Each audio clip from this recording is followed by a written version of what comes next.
Oh, here. This guy, Konstantin Kaisen, I'm not sure who he is. What is he? He's a winner of Jewish Comedian of the Year and host of the Triggered Pod. Centrist Chad. Here's what he writes. I'm going to read you this whole thread. It's very, very important. He writes, you're going to hate me for writing this. You're going to resist what I say because you don't want it to be true. You're going to pretend that I want this to be true when in fact there's nothing I hate more than the fact that it has come to this. Here's what happens next. If protesters continue to deface monuments like Winston Churchill's statue and burn British flags on the cenotaph, you will see groups forming to defend them. These groups will be composed primarily of young, angry white men and led by people with links to groups like the EDL and Tommy Robinson. This is already happening. The groups will gather in city centers to, quote, defend our country. They will have names with words like patriotic British defense in them. Inevitably, they will clash with the current protesters and the police under pressure. From the media and political class, the police will overreact. They will treat these groups differently to the BLM protesters. They will use force. They will detain people for breaking lockdown rules. They will issue stiff sentences. The media will do the opposite of what they did with Black Lives Matter. Instead of talking about how, quote, 27 police officers were injured in largely peaceful protests, they will run major front page headlines like 27 police officers injured by far right violence. At this point, the majority of the public will lose the ability to be nuanced. The double standards will be too obvious to ignore. Fueled by a constant stream of images of white people kneeling, washing POC feet, and publicly apologizing as they already are, they will conclude that their very identity is under attack. At this point, all their sensible aversion to supporting thuggish far-right groups will evaporate. They will believe they are in a war for their survival and extreme measures are justified. At the next election, which will likely be brought forward for one reason or another, fueled by mass unemployment resulting from the economic depression, far-right parties will make significant inroads. When I say far-right, I am not talking about what the far left call far-right, such as anyone who talks about controlling immigration. I'm talking about genuine far-right parties that talk about reversing immigration and deportations. These parties will not win seats or get anywhere near government, but they will put a UKIP-like pressure on the conservatives. Boris Johnson will likely be ousted as too soft and liberal and replaced by a law and order hardliner. From here, I'm afraid, the journey is all too obvious. The only way to prevent this is to reverse the re-racialization of our society. Either we learn to live together or the very idea of a multi-ethnic society is over. End. I completely agree. And there's another article that talks about this that says, quote, far-right groups are already showing up in the UK to defend and to fight back. And you already have the sentiment in the US that you have clearly one ideology that is favored by the police, Fort Worth, New York, and the racetrack in North Carolina that claimed to be a protest got shut down. Yep. So what is anyone going to conclude in this? It was an imminent threat, the governor said. Did you hear about the Naval Academy alumni or whatever who had his Facebook, conversation leaked or something? Mm-mm. So apparently the story is this guy was sitting with his wife and he somehow accidentally started a live stream on his phone through Facebook. Oh, okay, yeah. And they started talking about Black Lives Matter. And he basically said exactly what this dude said, that white people can't speak up anymore. They're under attack. They're losing their jobs. How does this make sense? Then some racial slurs got dropped. He was forced to apologize. But this is a very important story because it shows you that, this guy, I didn't listen to the conversation. It didn't sound like he was overtly racist, but it did sound like he was angry that he as a white man was being attacked simply for being white. There are memes about this where it's like, you've got a bunch of people saying something like, you're white and you're bad. Okay. So then all the white people band together and they go, oh no, they're forming, evil groups. And it's like, you threatened them. You insulted them based on race. So they did exactly what anyone would expect them to do. They created a group based on what they were being attacked over. So I think things like this are obvious. I think it's likely. Yep. And then this is what I warned about a couple of years ago, that I don't think Antifa could ever really win. They're too pathetic. They don't have guns.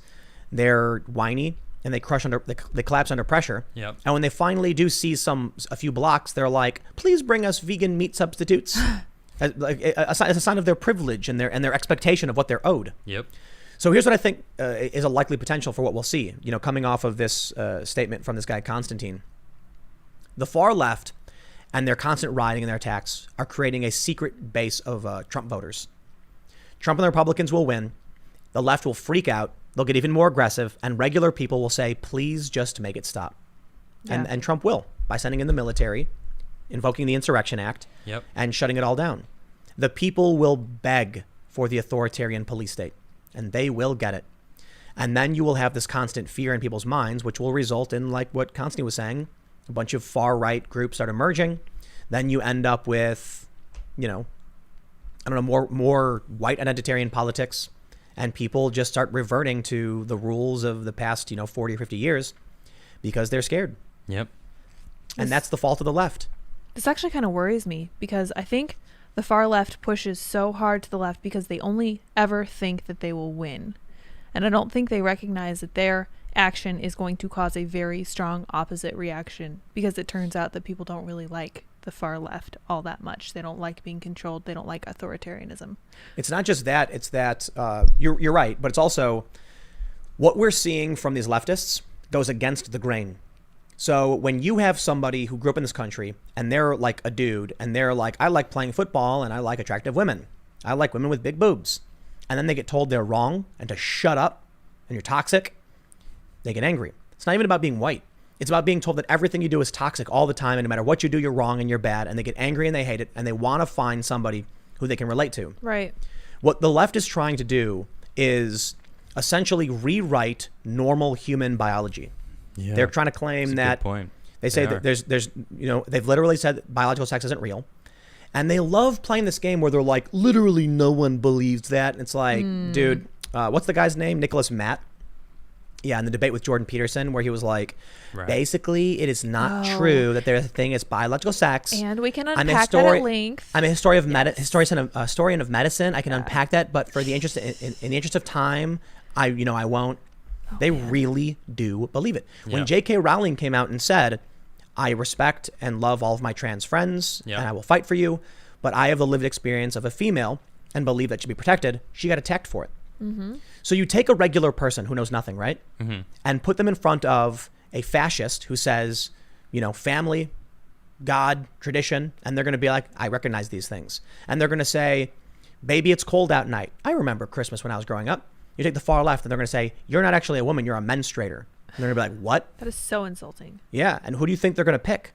The crazy person smashing windows, or the dude who walks up with, he's got the haircut where the sides are shaved and it's slicked over to the side, and he's wearing a suit and he says, I just want you to be happy. I want you to have faith in God, and I want you to be a good wife, and we're going to make sure you're safe. And there's going to be a bunch of goons with guns standing behind him saying, and we'll make sure you're safe. They're going to pick it. They'll pick it every step of the way because it's safety and security. And the people running through the streets smashing windows and threatening people and talking about there being no genders or infinite genders freak people out. Chaos. Yeah, it does. I think a lot of the stuff we're seeing has a very good possibility that it results in fascism. And I think, I wonder if that's how it happened in Europe, because in Germany and Spain and other countries, the communists and the fascists were fighting each other all the time. And the regular liberals got attacked by them too, and just kind of stood back and did nothing. And that's kind of how the bad stuff happens. So I wonder if in the end, when given the choice between what they call progress, but is actually just a mishmash of weird ideas, and authoritarian traditionalism, people choose what's familiar and what they think will be, safe and fine. Yeah. Think about it this way, man. They banned Gone with the Wind. Yeah. But they also banned Baby It's Cold Outside. There's going to be a ton of people who are in their 40s and 50s who are going to think back to that suburban life where it was Christmas time and they woke up early in the morning and there was mom making a batch of chocolate chip cookies, and she turned on the song Baby It's Cold Outside, and then they remember mom dancing with dad and having a good time, and they're going to say that was home, that was family, that was safe. And now they're being told you're wrong, you're evil, you're racist. Some people fall for it. Some people are going to say that was bad. Now, tradition is absolutely fine. It's the authoritarianism part where things become evil. Progress is absolutely fine. Yep. It's the authoritarian part where things become evil. Exactly. Yeah, so we have right now a liberal society, but the problem is I think too many liberty-minded people, libertarian, classically liberal, or otherwise, won't say anything. The conservatives have been speaking up and they get banned for it. Why? Because liberals won't speak up. I've talked to my friends about it and they're just like, oh, I don't know. I don't care. I don't want to be involved. That's irresponsible. Well, okay, then. When you lose your freedoms and you get, kicked in the butt, and then all this weird stuff starts happening. Now they're apparently in colleges. A friend of mine is doing a course. They have a specific course where you have to remove gendered language.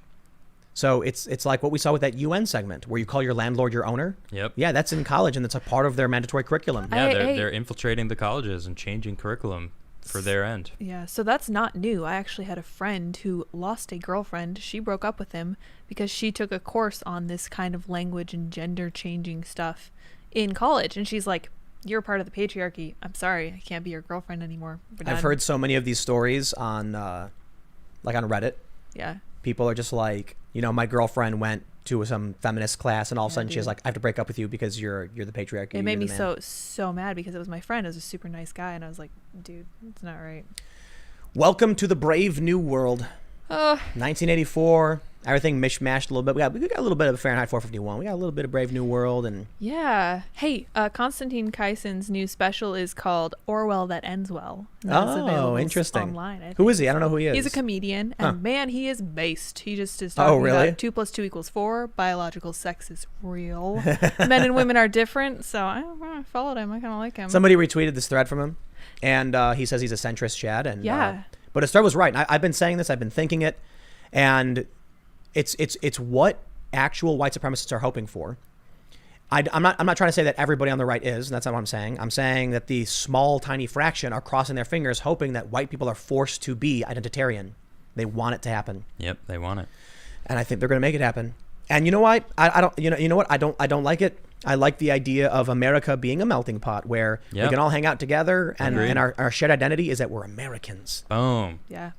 But they're erasing that. They're erasing it. The left is erasing You're that. not allowed to be American. To be Think proud. about, if you're a proud American, then you're their enemy. Yeah. Don Lemon says he wants everyone to see him as a black man. He doesn't want people to ignore that. And I'm like, so you want to maintain being racial division. Yeah, exactly. Being different. Being a victim. I don't understand. Not even a victim, what just being do they, different. Yeah. So what do they want then? Do they want equality, or do they want to be known as someone that's different? Preference. What did Terry Crews say? He said we can't get rid of white supremacy without whites. Otherwise we have black supremacy. And they got mad. Oh man. They were mad. But he's Big right. Mad. Yep. Yeah. It's not equality. We're all in this together. That's how he finished that tweet. They tweet. don't want equality, dude. I know. That's what he finished that tweet though. Yeah. It's like, so you want black supremacy then, if that's the case. It's I want equality. I want everyone to be treated equal. Right. I American. like that. Yeah. You can't get it if people use identity as a pretext, because you will never have it. Yep. What are we going to do? Are we going to we have to create a quota where 5 foot tall women have to be in the NBA? It's only fair. All NBA teams now must be completely diverse. At least one person must be under 5 feet. At least one person must be over 6 feet. You must have an Indian person. You must have an Asian person. You must have a white person, a black person, a Mexican person. The teams must, one person must be overweight. One person must be underweight. One person must have more muscle mass in their arms. We can go on. Yeah. One person must be in a wheelchair. Oh yeah. Yeah. White person optional, of course. No, you gotta have one white person. You do? Oh. Yeah, we're talking about real diversity. Oh. Where you try and make the sports team like everything. Yeah. That's what they're gonna do. But they Sounds don't like a even terrible game. but they don't even want that though. No, they don't. That's not even what they're saying.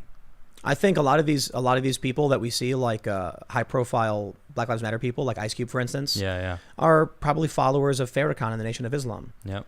So when Farrakhan got banned, Snoop Dogg made an Instagram video where he was flipping out, saying, "How dare you ban the minister?" And then he ordered all of his, he told all his fans, post videos of Minister Farrakhan onto Instagram so they can't do this. Yeah. You have that clip from Ice Cube. He posted anti-Semitic art that apparently shows a bunch of Jews playing Monopoly with black people under the board. Oh yeah, I saw that. And he got attacked for it. And then somebody, I think it was Majid Nawaz, posted a picture of him with Farrakhan. And they're like, "What do you think these people are all about?" Yeah. Do you realize that the Women's March people were seen at his event and they called him the greatest of all time?